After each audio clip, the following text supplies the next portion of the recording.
So we just upgraded from our 2021 1500 Silverado to a new 2025 2500 HD.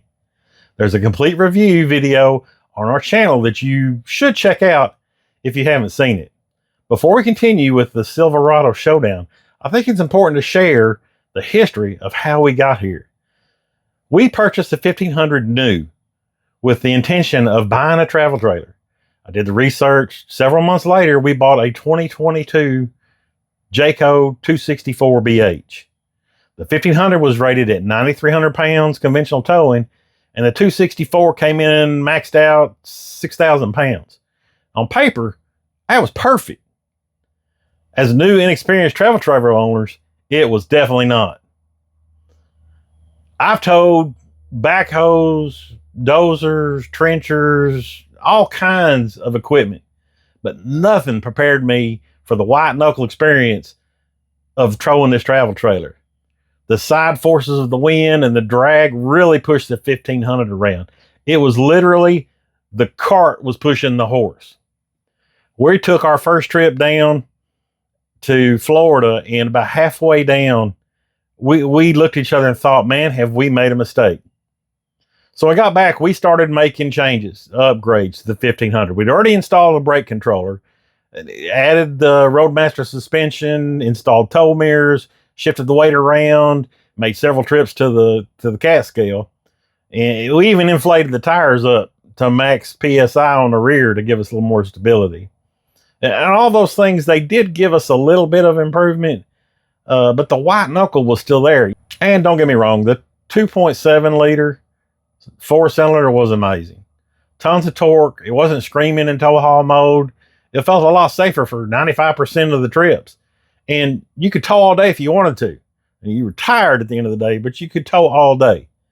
So, in the ready to tow category, the 1500 fell short. And the win goes to the 2500.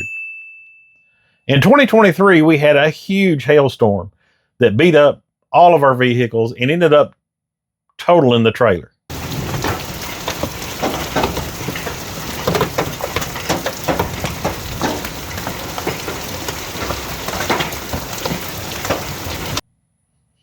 After some more research, we headed back to the dealership and bought the 240 RBS. This definitely did not help with the knuckle moments. This trailer was 3 feet shorter, but way taller and heavier than the old one. At this point, we realized that we should have gotten the 2500 in the beginning. We did some shopping around, found a deal that we could definitely live with, and a few weeks later, we came home with the 2500. Less than a month later, we headed back to Florida for another grading trip. If you haven't seen that video we put together, you should go check that out after this one. The difference was amazing. It was like the trailer was pushing the 1500 around, and that makes sense. The 1500 only weighed 4,800 pounds, which is less than the trailer empty.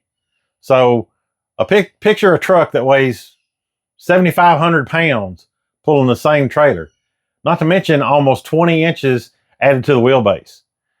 That added stability is huge. Best way I can put it is, the trailer's back there, but it ain't slapping you the whole time. Also, we averaged 50 miles per hour with the 1500 towing the 264BH and averaged 60 to 65 with the 2500. So in the towing performance category, it's not a surprise.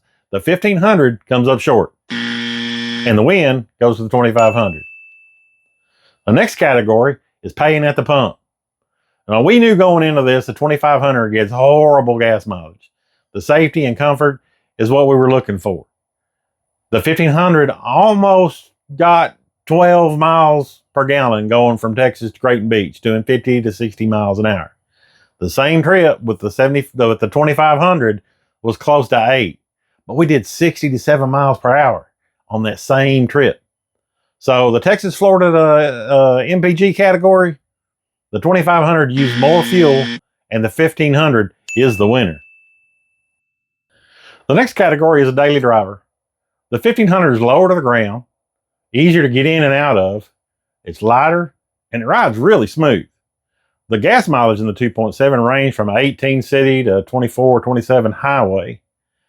The 2500 is tall, you have to climb in, climb out, it's heavier, it rides rougher, It's like it makes the big bumps small and the little bumps big.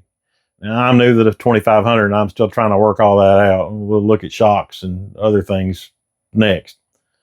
Also, trying to squeeze that big truck into a little spot at Wally World can be pretty tricky. And like I said, we knew what we were getting into gas-wise with 2500. And it gets 12 city, about 16 highway. So if they're both sitting in the driveway, would I grab the 2500 or the 1500? I'd grab the 2500 every time. The 6.6 V8 sounds better, has more power, and the simplicity of the motor makes you feel confident about its reliability. I always felt like I was going to break the 2.7 despite how really well it's engineered. So the 1500 stays in the driveway, and I'm going to drive the 2500. So listen, this video isn't to knock the 1500. We enjoyed every trip we went on. It's a lot of work for me. You having to tow and pay attention, and you know it goes slower. It makes for a longer day. So again, not trying to knock the 1500 at all. It's just when you go from a 1500 to a 2500 like we did, the difference is night and day. The weight of the truck versus the weight of the trailer, being the 1500 weighed less than the trailer when it's loaded, versus the 2500 weighs more than the trailer fully loaded. It's just common sense that it's going to push the little truck around versus the big truck. So the overall winner in this is the 2500.